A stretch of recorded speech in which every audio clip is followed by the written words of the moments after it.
Hello people, welcome back to Mon Chanel.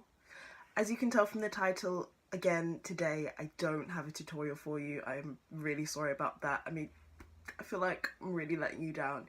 I promise next time I will have a tutorial for you. The problem is that I was gonna try and film one today, but then I realised that my brush is kind of disgusting. And by kinda, I mean like a lot. Like, they haven't been washed since like 2016, and I know that wasn't that long ago, but I mean like November 2016. Considering you're supposed to apparently wash your brushes every week, that's a long time. So today I'm actually going to be taking you with me and showing you how I wash my brushes, because I do get a lot of people asking me like what I use, how I do it, the best things to use, how to dry them, etc. So on the market you can get nowadays a lot of brush cleaning mats, and I mean they're alright, but I find that they're quite expensive for what they are. So I actually made my own, and I'm going to show you how I did that. It's really simple, really quick and easy. Literally anyone can do it, and all you need is two things. You literally need a clipboard and a hot glue gun. That's it. Obviously, I know hot glue guns are not the easiest thing to come by, but just get your hands on one. Like, however you do it, I'm not gonna ask questions, okay? We'll keep it between me and you. So here I am, literally kneeling down on my bedroom floor. Hey Gryffindor jogging bottoms. I have my clipboard, I have my glue gun, and to do the whole mat, I think I used about 3 of these glue sticks. So there's one in here already, but as you can see, it's nearly finished. So to put in another one, I literally just put it through. This is about to look so wrong, but you literally just like push it through the hole until it's all the way in, and then it's like lined up with the next one, so that as it passes through, it's then just going to go through, and the nozzle here is what gets hot and it melts the glue, and as you can see, it's now just dripping everywhere. So let's just get started. Obviously the best place to do this would be a table, but wherever you are doing it, I would say put some newspaper down just to protect it. I mean, I've just got this beautiful, like, my soft fur throne, you know, it was so expensive, and I don't want to, you know, ruin it and stuff. Like, if you really want to know where to get it, it was from badandbougie.com. It cost me like $4,000, and you can use my code RAINDROP to save yourself 10%. No, I'm joking. I literally got this from Aldi like 2 days ago. So anyway, the clipboard I'm using here is just the board that I've already done.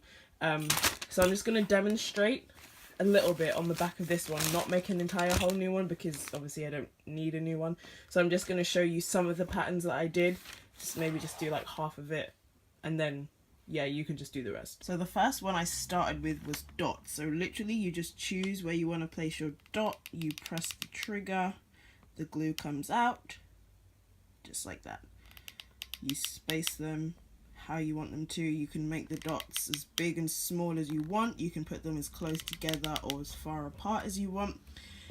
Basically, the idea behind this is that having the different textures on the board is going to, I don't know if you can see this properly,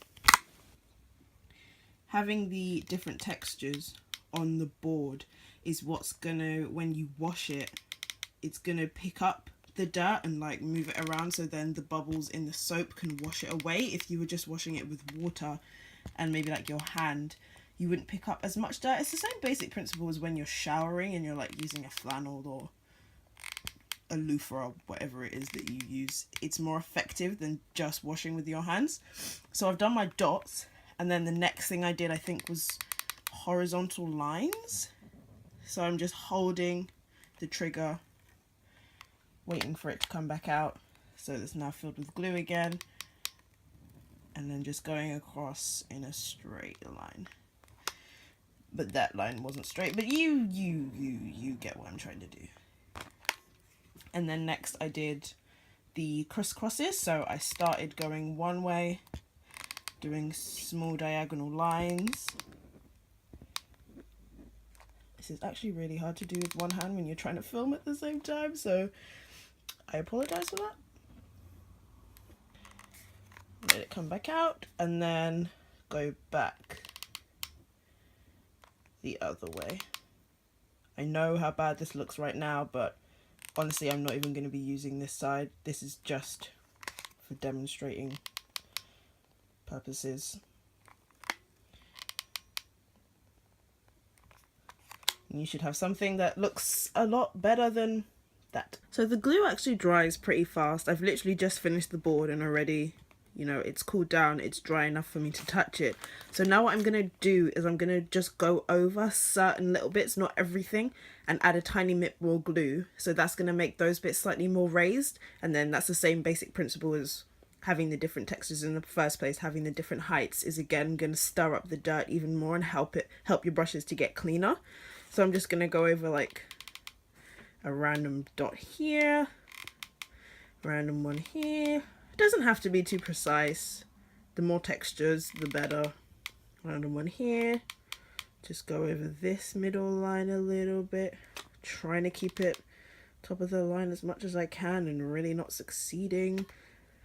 Go over a few of these diagonal lines. Go back this way a few times. There we go. Like I said, the glue does dry pretty fast, so once you've done it, it's pretty much ready to go. But I did leave mine to dry overnight and harden, and this is what I was left with. And it's stuck on the other side because I am stupid.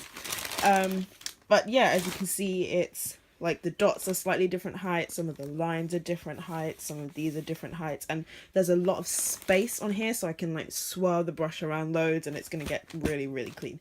So let's go and actually wash some brushes. So I have everything set up, the mat is in the sink, the brushes are all waiting for their turn.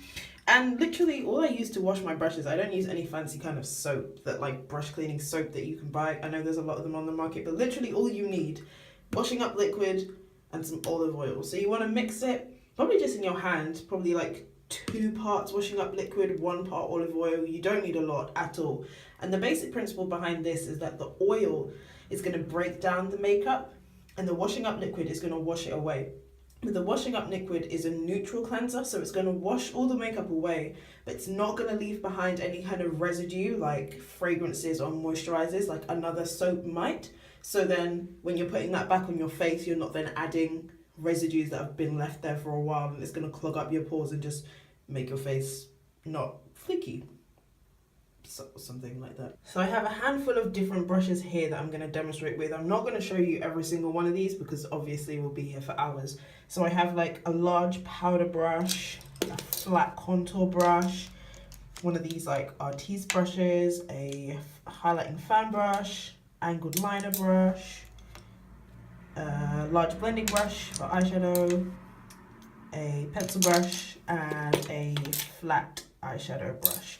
You can also use the matte and stuff on these kind of like sponge tip applicators. I wouldn't recommend using it on these kind of beauty blender type sponges because then you get this kind of action going on because the sponge is a bit too soft in comparison to the roughness of the glue, and it kind of just pokes holes in it, and nobody really wants holes in your sponge. So these, you can use the same method with the washing up liquid and the olive oil, but literally just squeeze it in your hands, rub it together, make sure it's all foamy, rinse it out, and you're good to go. So I just ran all the brushes onto the tap a bit to get them a bit damp, and now I'm just going to take some washing up liquid, put it everywhere, and try not to put too much oil, just like that, and then literally just go straight in with the brush any way you feel like.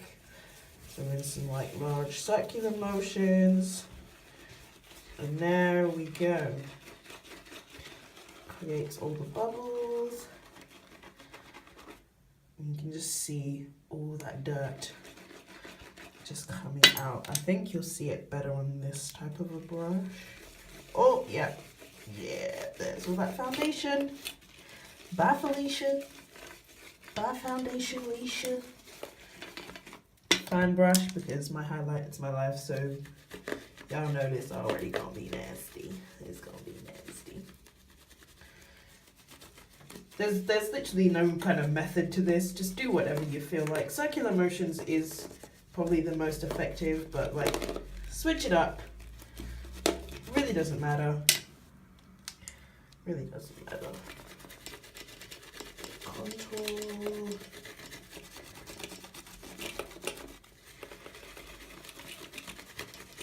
And with the washing up liquid, obviously if you're using a good one, a little bit is going to go a long way. So I can very easily wash like this handful of brushes just with that little amount that I put on the brush. I mean, on the brush, on the mat. You can see I'm just not quite with it.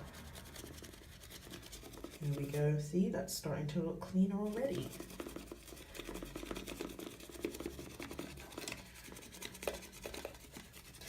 I'm not going to show you the rest of these because you basically get the general gist of it, but yeah, that's it, basically. So then you just want to wash all the soap off the mat once all your brushes are all soaked up, and then run the water and basically do the same thing under the running water, and that's just going to rinse everything away. Squeeze it under the tap a couple of times, make sure you've got all the soap out. And there you have it. A nice clean brush. And then to clean the handles, you can just use some like rubbing alcohol or whatever, because I feel like people always forget that you need to clean the handles. That's when you're touching the most. That's where a lot of bacteria is going to be building up, so don't want to forget that. So once your brushes are clean, you then want to find a nice flat surface and a towel to lay them out to dry. A little tip that I found is if you roll up another towel, put it underneath it, it makes a kind of slant so that the brushes are pointing down, because obviously if they're drying kind of flat or up like this, the water is going to run back into the brush handle and it might ruin the glue, and then this bit's going to start coming loose and coming off. So if you lay them at an angle slightly down, the water's going to run out of the brush.